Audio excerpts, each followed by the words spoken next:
Hi ನಮಸ್ಕಾರ. ಇವತ್ತು ನಾವು ಮಧ್ಯಾಹ್ನ ಊಟಕ್ಕೆ ಸಿಂಪಲ್ ಹಾಗೆ ಟೇಸ್ಟಿಯಾಗಿ ಒಂದು ಮಜ್ಜಿಗೆ ಹುಳಿ ಮಾಡ್ಕೊಂಬ ಅನ್ಕಂಡು ಹೇಳಿ ನಾನಿಲ್ಲೇ ಮನೆಯಲ್ಲೇ ಮಾಡಿದ್ದು 1 ಕಪ್ಪು ಮೊಸರು ತಗೊಂಡಿದ್ದೆ. ಇದನ್ನು ಒಂದು ದೊಡ್ಡ ಪಾತ್ರಕ್ಕೆ ಹಾಕೊಂಡು ಹಾಗೆ ನಾವು ಎಷ್ಟು ಮೊಸರು ತಗೊಂಡಿತ್ತಲ್ಲ ಅದ್ರ ಡಬಲ್ ಅಷ್ಟು ನೀರು ಹಾಕೊಂಡ್ರೆ ಆಯ್ತು, ನಮ್ಮ ಮಜ್ಜಿಗೆ ರೆಡಿ ಆದಂಗೆ. ನಾನಿಲ್ಲಿ ಒಂದು ವಿಸ್ಕರ್ ತಗೊಂಡಿದ್ದೆ, ನೀವು ಸ್ಪೂನ್ ಅಥವಾ ಸೌಟಲ್ಲೂ ಕೂಡ ಬೀಟ್ ಮಾಡ್ಕೊಂಡ್ಲಕ್ಕ.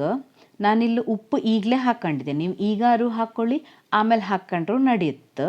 ಹಾಗೆ ಇದಕ್ಕೆ ನಾನು 2 ಮೀಡಿಯಮ್ ಗಾತ್ರದ ಬಟಾಟೆನ ಬೇಯಿಸಿ ಸ್ಮ್ಯಾಶ್ ಮಾಡ್ಕೊಂಡಿದ್ದೆ. ಸ್ಮ್ಯಾಶರಲ್ಲೆಲ್ಲ ಸ್ಮ್ಯಾಶ್ ಮಾಡ್ಕೊಂಬೇಡ, ಸ್ಪೂನ್ ಅಥವಾ ಫೋರ್ಕಲ್ಲೇ ಸ್ಮ್ಯಾಶ್ ಮಾಡ್ಕೊಂಡ್ರು ಸಾಕಾತ್ತು.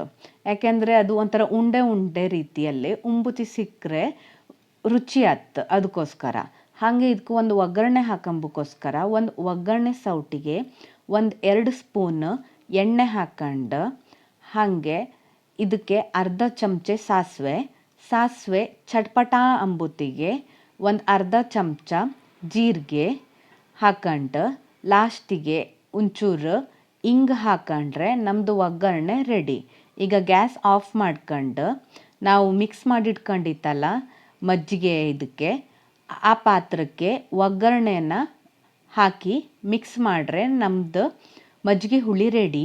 ಕೊತ್ತಂಬರಿ ಸೊಪ್ಪು ಆಪ್ಷನಲ್, ಬೇಕಾದರೆ ಹಾಕೊಂಡ್ಲಕ್ಕ, ಇಲ್ದಿದ್ರೆ ಬೇಡ. ಇದು ಚಂದ ತೋರತ್ತೆ, ಹಾಗೆ ಟೇಸ್ಟ್ ಬರುತ್ತೆ ಅಂದ್ಕೊಂಡು ಕೊತ್ತಂಬರಿ ಸೊಪ್ಪು ಹಾಕೊಂಡಿದ್ದೆ.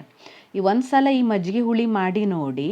ಉಂಬುಕ್ ಬೇಡ ಅಂದವ್ರದ್ದು ಕೂಡ ಬಟ್ಲದಲ್ಲೇ ಅನ್ನ ಖಾಲಿಯದ್ದೇ ಗೊತ್ತಾಗ್ತಿಲ್ಲ ಕಾಣಿ.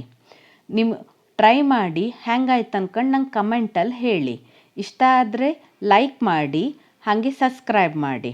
ಹಾಯ್ ಬತ್ತೆ ಅಕ್ಕ.